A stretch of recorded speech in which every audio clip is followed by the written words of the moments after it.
You're listening to Relationships and Chill, the podcast for singles and couples about how to find and cultivate the relationship you've always dreamed of, based on trust and honest communication. Why waste your time going through the typical dating obstacle course, only to end up with drama, jealousy, and heartbreak, when you can find the love of your life and live happily ever after? So sit back, chill, and get ready to make relationships great again.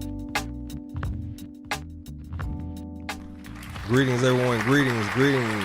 Welcome to another edition of the Relationships and Chill podcast, the ultimate podcast for relationships and dating. I am your host, Coach R. Anthony, and we are back in the building with another amazing episode. Today, we have a very special guest in the building. This is the man that's responsible for the Dear Future Wife series that you guys may have heard of. We have a very special guest. Our guest is a licensed clinical social worker described as an intellectual emotionalist, someone who understands what a man thinks and what a woman feels, helping the two meet and have common ground by encouraging emotion and logic to agree. He's a dedicated father, relationship specialist, and author. I want y'all to give it up for Bashea Williams. Give it up for Bashea. Appreciate it, man. What's going on, my brother? What's going on? Nothing much, man. Happy to be here. Appreciate you reaching out to me. I'm excited about what we're about to talk about on this good day, man. Yes, sir. We got a lot to talk about, for real. Yeah. So, well, let's get started with you. Just to kind of get an idea of who you are and how you got to the place of where you are, and you know, the expertise that you have and the amount of time that it took you to get to this point. So tell us a little bit about how you got started and why you got started in your field. Okay. So I always say that the field chose me. I always felt like it was a calling on my life. Just in general, friends growing up in what we call a hood or low income housing.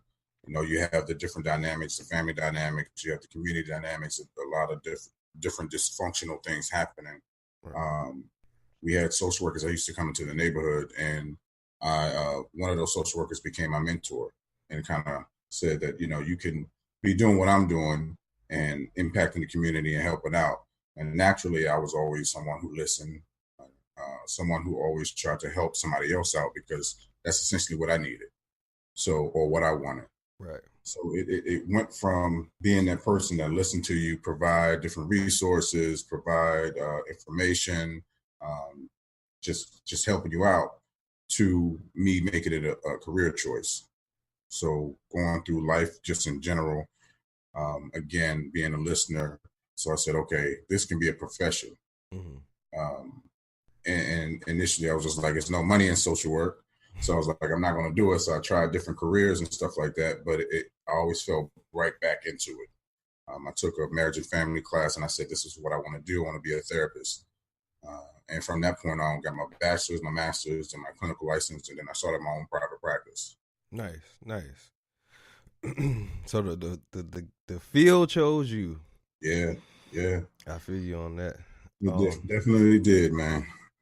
Man, you brought up a very important point, but I want to get into that later about mentoring. Like you said, having somebody that can point you in a direction.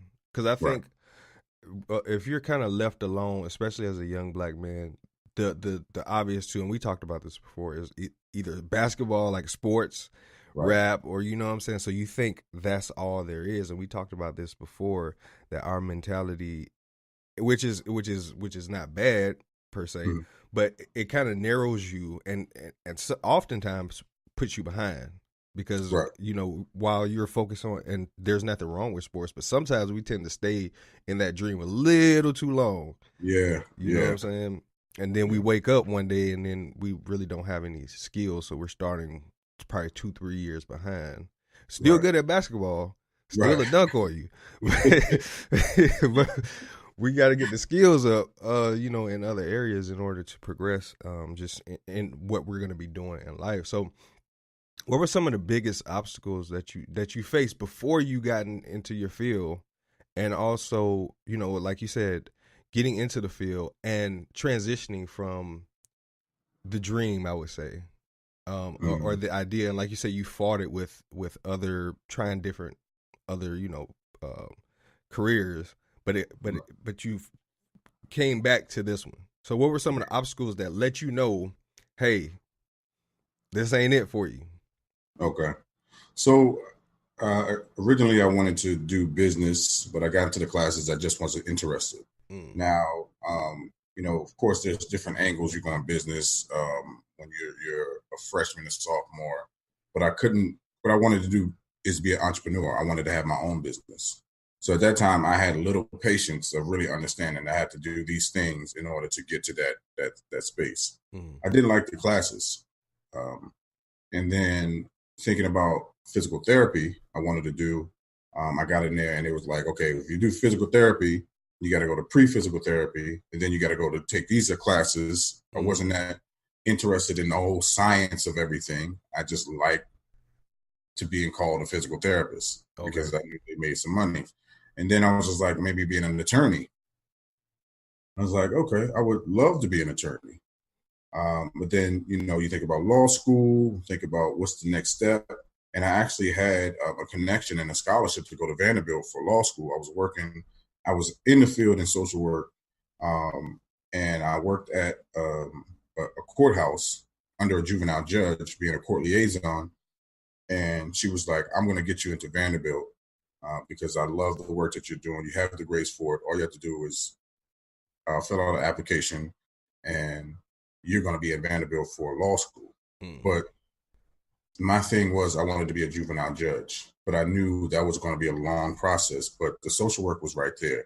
The private practice was right there as an option.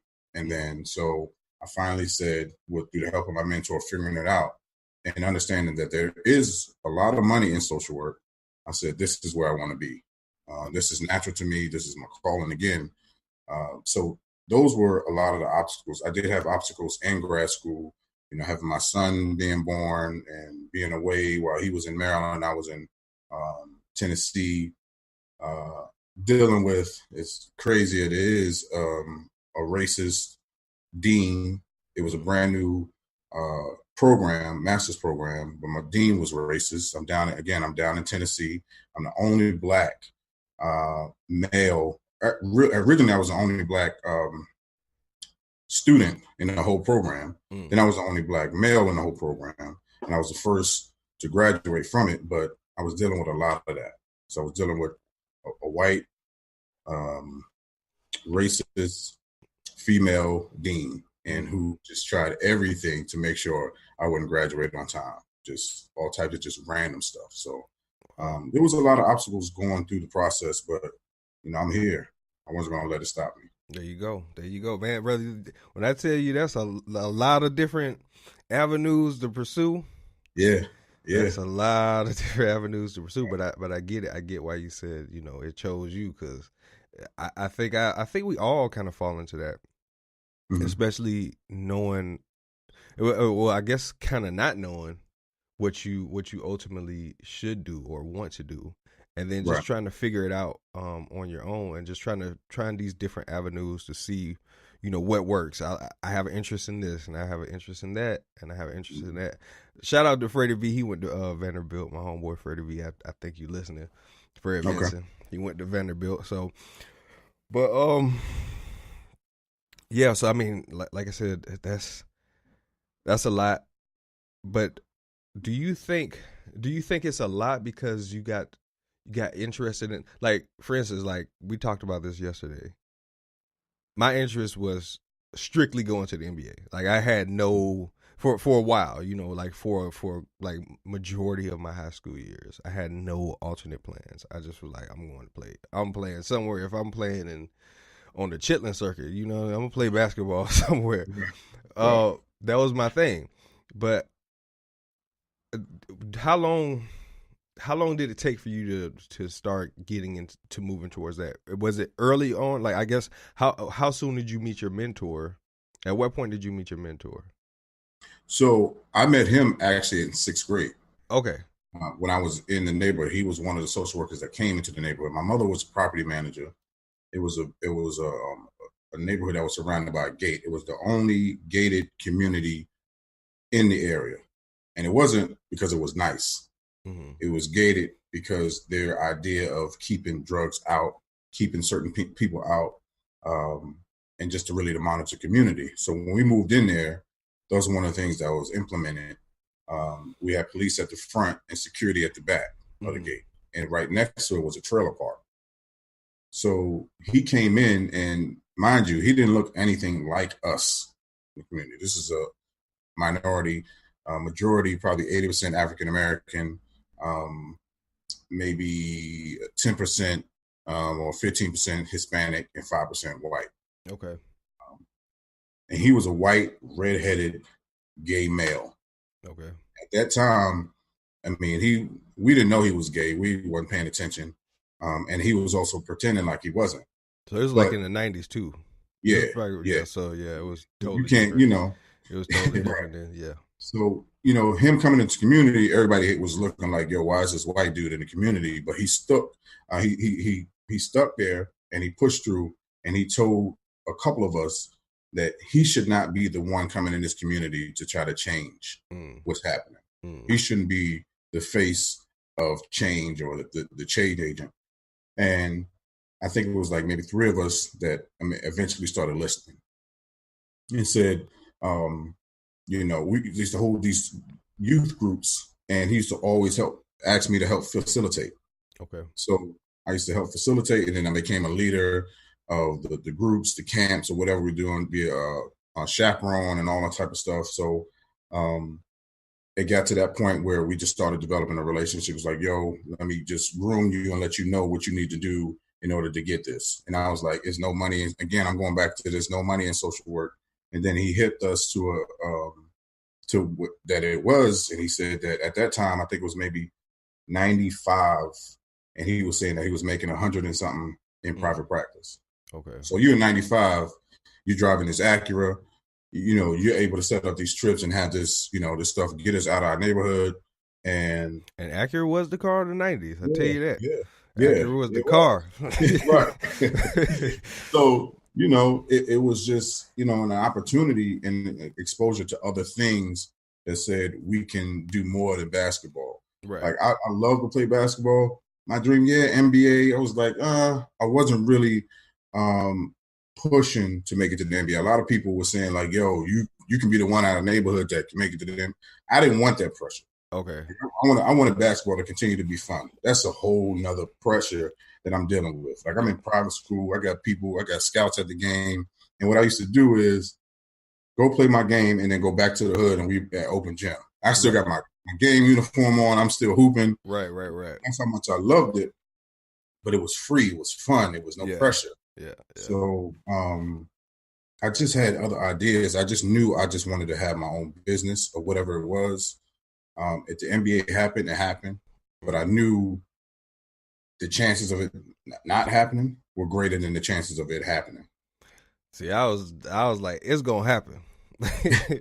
I was like, it's gonna happen. I'm gonna find some kind of way to play ball for the rest of my life. But things change, and I think it's great because around that time when I graduated is when I met my mentor.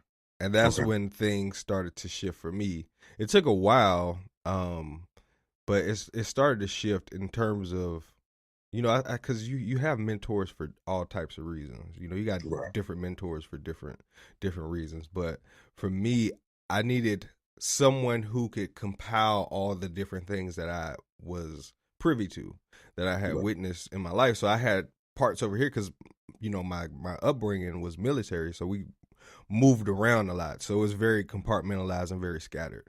But he was able to kind of like bring it into like view, so where it got clearer and clearer. Like this is the type of thing that you need to be doing. This is what you need to be focused on. These are the things you need to be working on, as opposed to like 1 minute I'm over here, 1 minute I'm over there, and the next minute I'm over here. So I want to talk to you about the importance of mentorship. Like, Mhm. how important is it that, because I have a theory, but I want to know your perspective on male, specifically male mentoring. We can get into female mentoring, but for the importance of a male to have a masculine per se mentor to help, kind of facilitate the ideas that he needs to have. Mhm. Excuse me. The ideas that, because like I said, well, let me ask you this: mentoring, what does that mean to you? I think it's an example. I think it's someone who can help when you're struggling with something, or if you don't know where you're going. They provide ideas, they provide support, they provide different avenues or different ways to go, a different perspective. Mm. And I think it goes back to exampling, like someone having a conversation. I've been through certain things. Let me just guide you. I'm not judging you. I'm not forcing you. I think it's a different relationship between a parental figure and a mentor, because this is something that, what do you want to do? And let me help you get there, Right. without the pressure of you have to do this, you need to do this. And, it's just a different relationship. And they're stepping out of your mess and saying, yo, maybe this might help or something like that. So it's not the same pressure or relationship. Okay. So it's okay. I mean, we got so much to talk about, man. We got so much to talk about because, um, let me see. I don't want to get into the book right now, but there's a lot. There's a lot in your book that we're gonna get into, man, because I find for men specifically that having a mentor makes the difference, even if they are not exactly a carbon copy of what you will be. But Right. it kind of filters out the process so that you don't have to. You can first of all, you don't have to go through a lot of the stuff on your own. You don't have to figure a lot of it out on your own, even though you may do it anyway. Even though you've been given the information, hey, do this, and you like, I'm gonna do this. You know what I Right. mean? Like to figure it out on my own. But at least you have a guiding point to go back to, and you have a buffer to kind of keep bumping yourself up against. Right. So for me, it was the same thing. Around that time, also, I started journaling. I started writing down my thoughts, just different things that I desired and all that kind of stuff. And it was amazing that around that time, 2001, around the same month, like in the same month, I met my mentor, Mm. which is crazy because I feel like for me, my mentor is the external version of what I write down, if that Mm. makes sense. Yeah. Yeah. So it kind of manifests itself, and I think, man, that's why it's so important to understand that we are spiritual beings having a natural experience. Like, we have this power that we can tap into, but I Right. think it gets so lost in the things that we think we don't, the things that we think we know that we don't know, if that makes sense. Mm. Yeah. You see what I'm saying? Like, we Yeah. think we know, okay, like, I got to figure it out. I'm going to the NBA. Right. But not realizing that we don't know what it takes to get there. We're just kind of like going off the desire. You know what I mean? Right. Like, we have the desire to be that. And 9 times out of 10, that may never happen. But I like your perspective in that you were like, I don't really want it to happen. Kind of like, if it happens, it happens, but I'm not really gonna, like, it's not gonna be my objective. Like, I don't have to do, it's too much pressure. Right. So, but what was the alternative for you then? So my alternative was whatever I needed to do to make money and have my own business. Okay. So I always had the mentality that I wanted to be doing my own thing under my own control, and something that I love. So, and it's funny because an old supervisor, when I branched out, maybe my first supervisor out of grad school told me that you always had the entrepreneurial spirit. I had clients when I worked for child welfare, young men, and saying like we used to sit in, I used to work with them for like 5 or 6 years, see what I'm doing now is like you always had the entrepreneurial spirit, because I was telling them that, your calling, your gift, your purpose is something that isn't about your circumstances, about where you want to go. You know, you have gifts. Just because you're in foster care, just because you don't have your parents, doesn't mean that you can't be everything that you want to be, everything that you were designed to be. So that was my mentality. My mentality was to, you know, my father told me this, and he was young. He was like, when you go into a business, learn how to run the business. So you're not just going there to work, but learn how to run it yourself. So everywhere I worked, I had to learn how to run it myself. And that was just my mentality. So when I'm working at a job, my first job was McDonald's. Okay, do I want to own a McDonald's? Right. Nah, it's not my thing, but I know how to, you know, I know the ins and outs. I'm sitting as a manager or whatever. And then when I got into this field, you know, I'm working for other people in therapy or whatever field that it was, whatever particular job. It's like, this is how I'll run it myself. But I was learning the ins and outs. So now I'm prepared when I step out. This is what I am. This is what I want to do. This is my purpose. This is my calling. Right. And I learned the job. So now I'm running my own. Right. Okay. So I want to talk to you about, right quick, just what you experience as a social worker, and how I want to know, you know what I want to know how it has changed your perspective, because you said at one point the social worker had came out there to you, and now you're on kind of on the outside looking in, whereas you were on the inside looking out. But how does it look now, being kind of on the outside of it, and you're seeing young men like yourself that, you know, are kind of like going through whatever, you know, the life process that they're going through in whatever area of foster care or whatever, you know, scenario they're in, outside looking in? How does that, I want to say, how does that affect you, but how does it, well, it's really like, I got like 8 questions in one.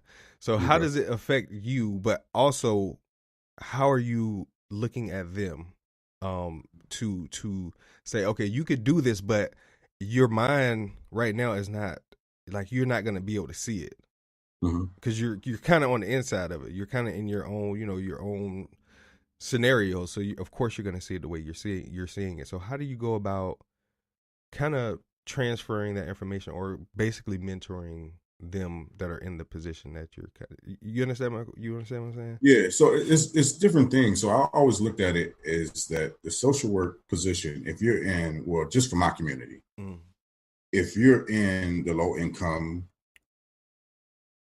community, you've been through struggles. Essentially, what I am is an extension of that. And what I am is going through the process of getting a degree in my experience. So that's what social work is to me. I have a degree in my experience. I have a license in my experience. I have the clinical background now that supports what I've been through. So if I go back into my community and I see a young man, he is my experience, but let me show you what I learned in school about my experience. So now we're just having a conversation when I'm in and I'm licensed. We're having a licensed conversation. So, Gotcha. You know, we grew up in that thing, and the social worker at the time was telling me, you know, I understand what you're going through because he read it somewhere or he saw it. Gotcha. So when I go and pick up the book and I'm reading it, I'm reading my experience from someone who hasn't experienced it. Exactly. So I got you. when I was in grad school, I used to challenge my teachers a lot when they talk about our community. The African American, like, no, that's not what it is. You know, that's our community. That's us connecting. Right. But at the same time, we had to connect on that level because we had nothing else. We didn't have the resources. We didn't have the free money given to us. We didn't have access to a lot of things. So that was our community. That was our survival tactics. So we had what I call counselors, therapists in our community forever. They were called the elders. Right. You had the uncle who had the information. You had the grandmother who had the information, the grandfather who had the information. And the aunties, had all the information. Yeah.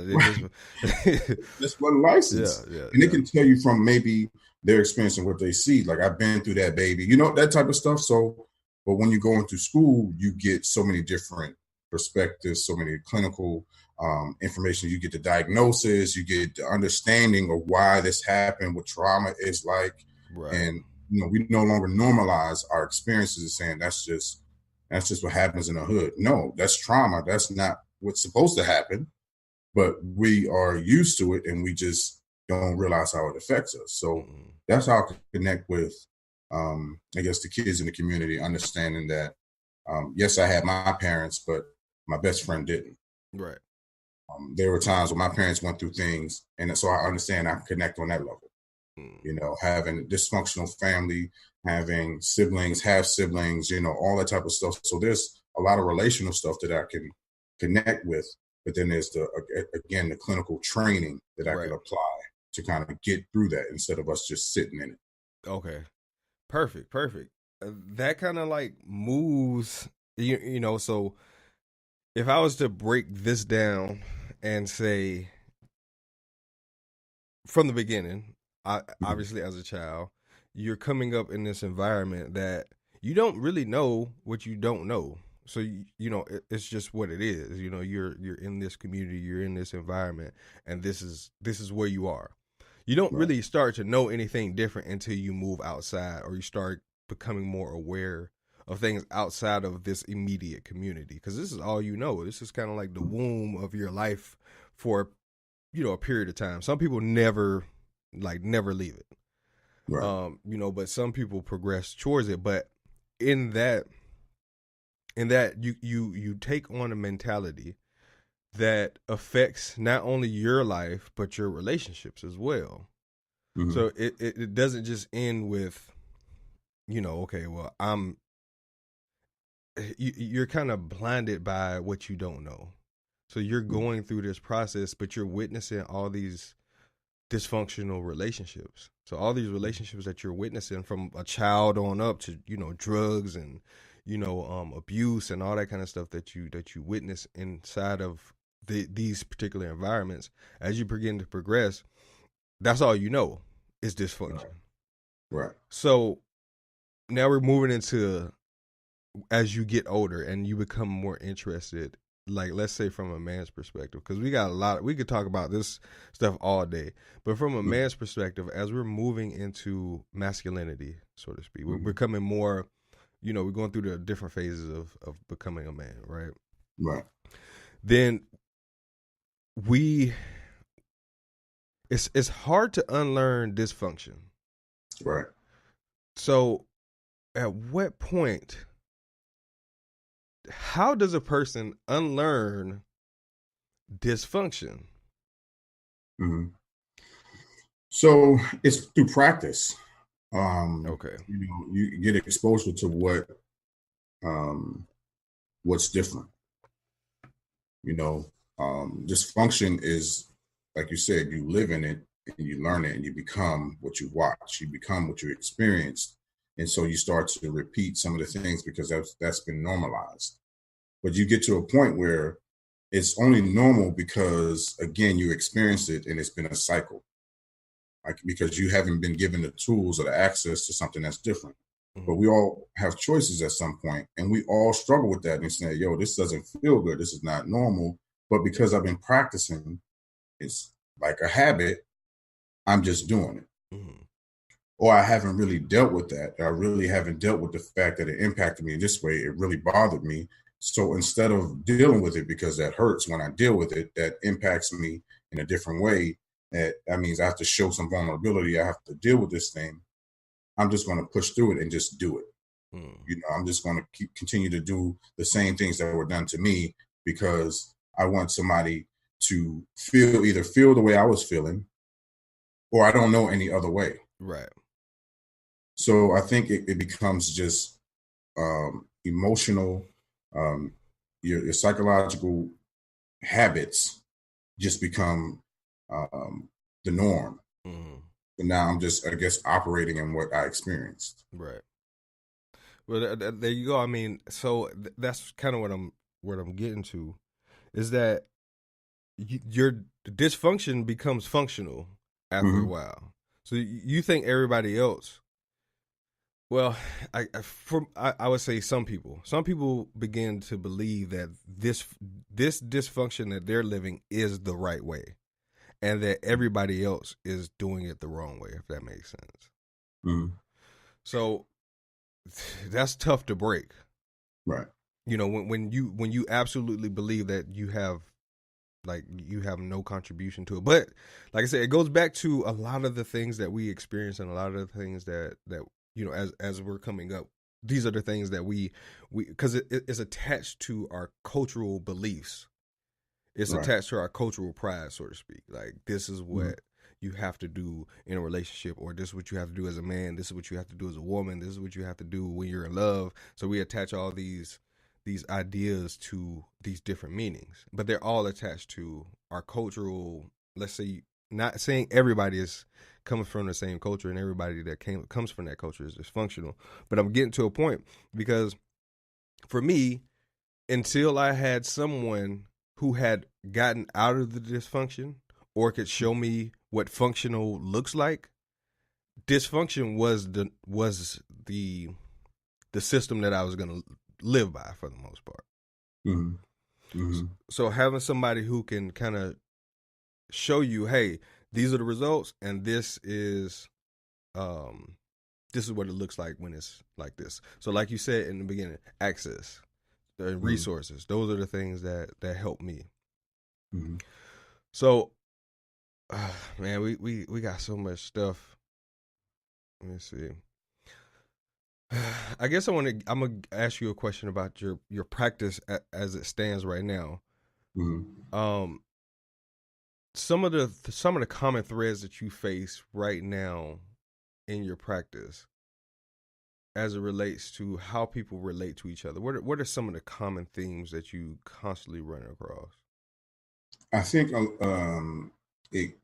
lot of it is about maybe self-preservation in the sense that unhealthy self-preservation. So it's like, what can you do for me? I have these wounds. I have these things that I'm dealing with, and I need someone to protect me. But I know people aren't going to protect me, so I'm going to protect myself, and I'm not going to let anybody in. If I'm dealing with couples, it's like I want to have this great relationship, this great marriage, but I still want to be me. Right. And I want you to adjust your everything for me. If I'm dealing with, it is mental illness where, of course, the distorted thoughts and stuff like that, we're dealing with anxiety, Right. depression, stuff like that. So a lot of it is about, I mean, it could be so many different things. Like there's like I deal, and I say this as I continue to talk, I'm just thinking about different clients. So I deal with, the youngest I have is 5, the oldest I have is 72. So I have kids who are dealing with ADHD, maybe anxiety, depression, and I have adults dealing with anxiety, depression, adjustment, bipolar, just relationship issues, abandonment, narcissism, just across the board. So I want to know what's the toughest one you had to figure it out. You know what I mean? Like, how do I figure this out? Because I know there could be a combination of different things that kind of like manifest as this concoction of whatever it is. But what's one of just out of my curiosity, I'm just curious to know, what's one of those ones you like, man, how do I figure this out? And then you like, okay, I'm gonna walk you through a process, or is it just pretty much like everyone goes through the same process for the most it's part? different. I mean, so therapy, it's a place where somebody comes in and talks about this stuff, and I always empower people to say that you're the expert. I'm just on the outside, just a second voice in your head. And I'm not going to tell you what to do. I'm going to give you resources, and I'm going to maybe give you a different perspective or a different understanding. So if I'm looking at what the toughest thing to do is, or toughest situation is somebody maybe who might not be on their medication and they're not really, getting it. So we're just kind of like sitting there. We're just having these things and we're all over the place. So that might be, a tough situation. Prior to practice, maybe working with somebody who was schizophrenic and not on their medication or self-medicating. Somebody comes to the session and they're high, it's tough. Like, we can't really do too much. Right. So once they turn them away, it's like we just sitting here. Like, we just so I think everybody comes with their own stuff. Gotcha. And it's like, what can I do? Because I'm present in a session. Right. So we might come up with create a treatment plan, and we're supposed to talk about this. And we might talk about something totally new that just happened the day before, or as they were coming in, or their week might have shifted. So, it's being able to adjust and meet the client where they are. Right. I definitely understand. So we're going to take a break right quick, and we're going to come back and talk more about dear future wife and how to start moving in the direction of positive, great relationships. So we're going to do that right quick. We're going to take a break, and you guys stay tuned. Okay.